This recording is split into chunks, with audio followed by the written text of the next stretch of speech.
Hey guys, welcome back to the channel. My name is Tosh Customs, and today I'm just going to be doing a quick review on my Armored Batman version 2. This is not the technical second version of Batman I've done, but the second one that I've done sort of with the idea of armor in mind. You know, he sort of has his normal suits, and then he has his armor on in a way, something a little bit more heavy duty. So what I did for this was I mixed the Sovereign Knight, like the standard Sovereign Knight, and then the PX Darkest Dawn Supreme Knight together to get this figure done. And this was something I wanted to make as a sort of modification from his original armored suit that I did a while back. I made this was the first review of a figure I've ever done. Let's get him looking at the camera. This is the first review of a figure, and I did this probably close to a year and a half, maybe 2 years ago. Yeah, we're coming up on the summer. Almost 2 years ago now is when I made this guy.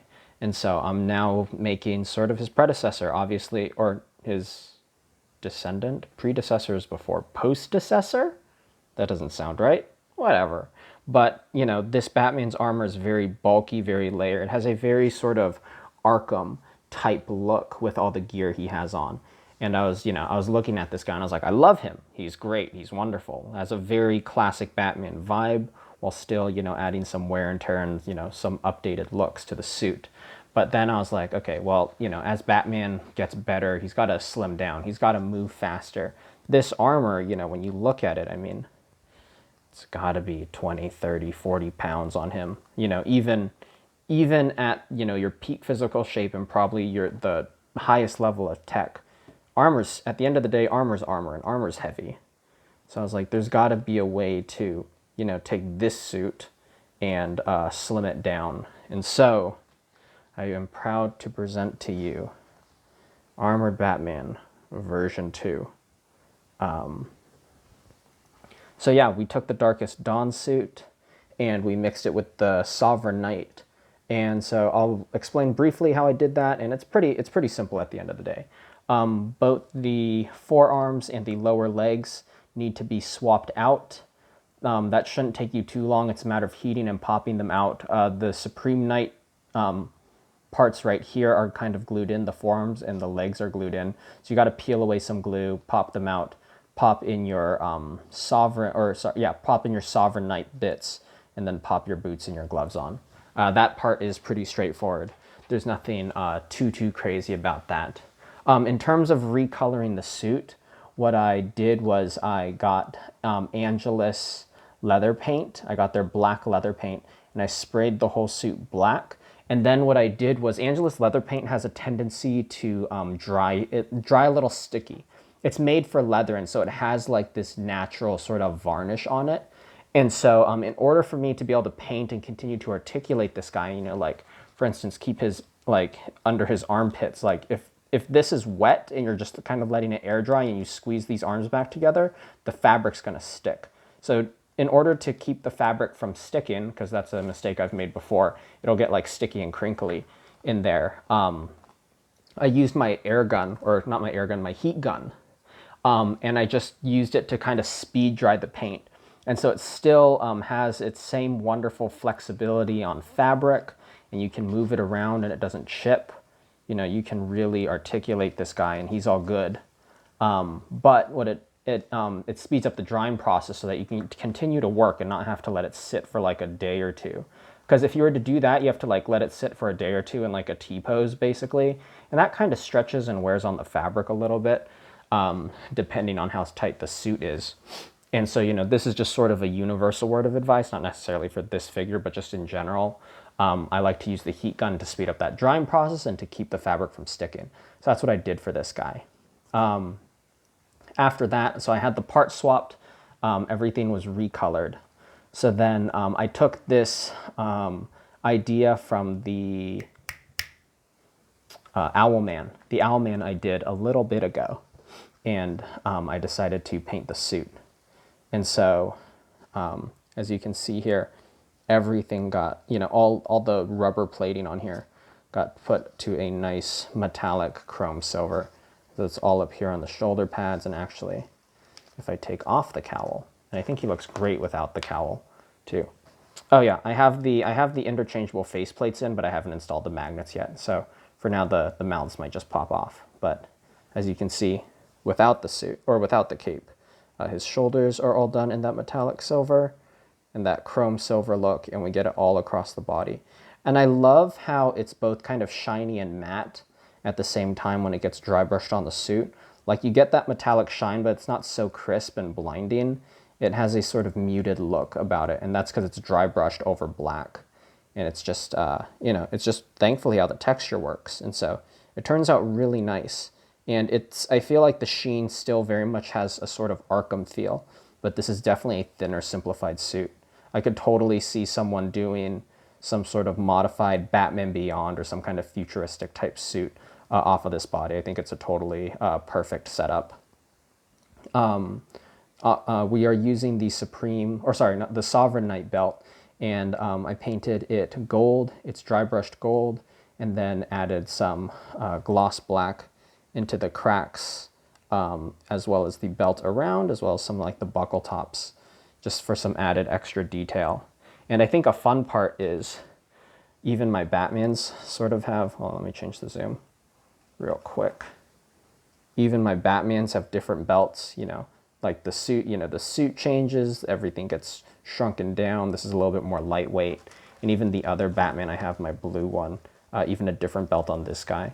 And so I feel like, you know, even though they're sort of using the same base bodies and some of the same parts, they do still look distinct on the shelf with their different bat symbols and their different, you know, utility belts and suit designs. So I'm just very happy that they all feel very distinct while they're all still the same character. There's actually differences within the suits, and it's not all a copy and paste. So once I dry brushed it silver, we still have a lot of lining detail throughout the suit. You know, all these are black, and everything running around these plates is all black. And that wasn't because we missed it with the dry brush. It actually all turned silver. So what I had to do is I went over with a very thin brush and actually re-outlined a lot of these plates and whatnot in order for them to be black, and so that there'd be a defining line. As you can see, there is a black line that runs, you know, across this armor piece. And so, you know, even on the legs, you can see it right there, that black line. And so had to hand paint all of that. And that was just so that you get that crisp detail and those crisp edges on the suit. And that was really important. I wanted this guy to look very, very clean. I didn't want any messy lines or messy paint edges. So it looks very, very compact and tight on the body. So I really, really like that. Another thing I did was I painted this almost sort of like the Robert Pattinson Batman, or Battinson, as he is now belovedly called. And I like that grease paint look over the eyes. So I took some gloss black and I painted some gloss black around the eyes. And then to get that fade, as you can see around the edges, I actually diluted gloss black. And so it became a little bit like more like a wash. And I just dabbed that wash around the eyes with my brush. And so you get this really, really deep look in the eyes, but you can still see that blue shining through there. And so I really like that for a capeless Batman like so, because it looks like he's come home from a long night of work. He's pulled off his cape, he's pulled off his cowl, but he's still got that grease paint around the eyes. So I think that's pretty fun, and I think that works really nicely. Another fun thing about the Darkest Dawn suit is that the bat symbols are interchangeable. I talked about this in my review of the Darkest Dawn, but the rubberized suit tends to indent around the magnets due just to the bat symbols, and so that's just an unfortunate thing, but thankfully the bat symbols do cover those magnet parts up real nicely, so even if they do get indented, you won't ever see them unless you're wearing him symbolless. So we do have this thicker, bigger bat symbol. I'm really not a fan of it on this suit. I feel like this suit just looks too sleek to have something so chunky on, but I do understand that, you know, we want to have a full bulletproof plate across the chest. And so that is a very cool thing to have. So I do dig this symbol a lot, just probably not necessarily for this version. And then we also have this, the black and yellow, and I really dig that. I think that's a very fun homage to a more classic Batman, and I like the look of that on an all-black suit.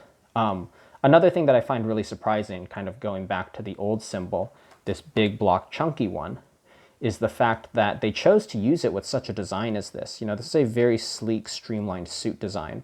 And it's funny to think that this was on the Supreme Knight before, which has like these big gloves and these big boots. You know, he's just generally a thicker guy. And so it's just funny to have this, you know, very sleek, you know, sort of slim, segmented suit.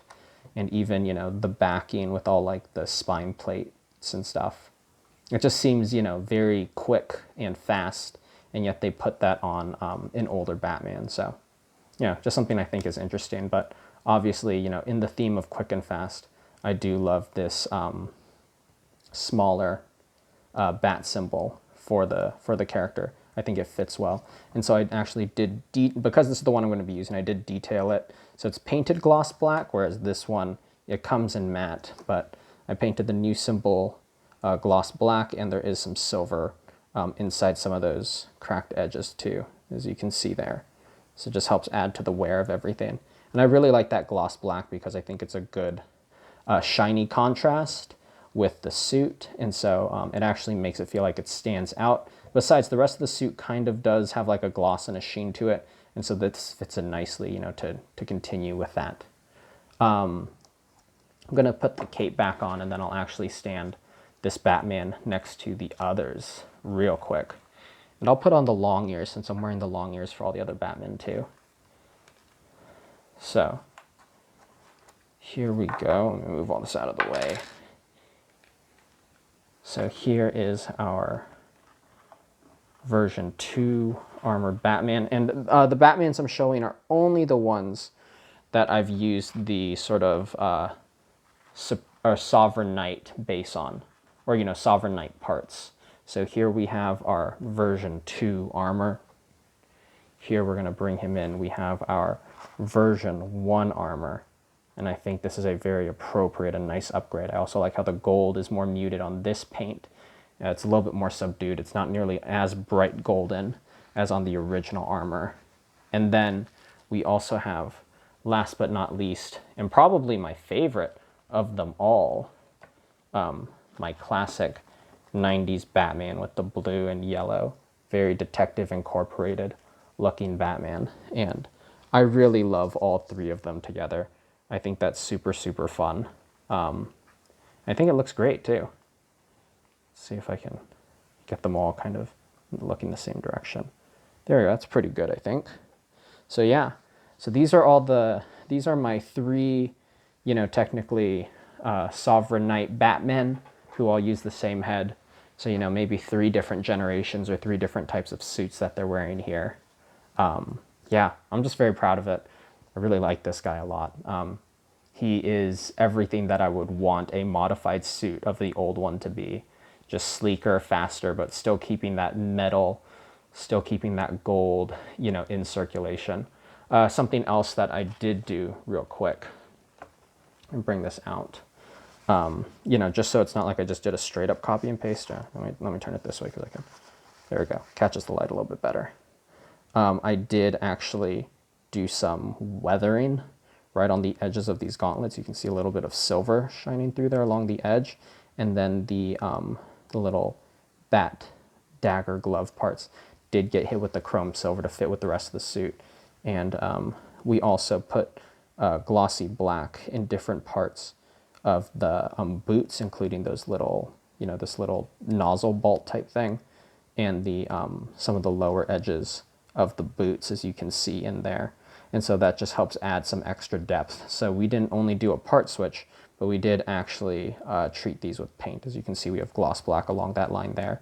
And then these have been dry brushed with a little bit of black gray just to mute it down. Normally the boots are just slightly shinier than this, and so the black gray just sort of brings that shininess down so that it's not contrasting or pulling too much away from what we want the showcase to be, which is, you know, this metallic suit. So yeah, I just wanted to take a chance to show this off. I'm really, really happy with how he turned out. I think he's a great addition to the collection and a really fun personal project. This was a, you know, this was just a quick little thing I wanted to put together to show you guys because I am very happy with how he turned out and how he sort of fits alongside my other Batman.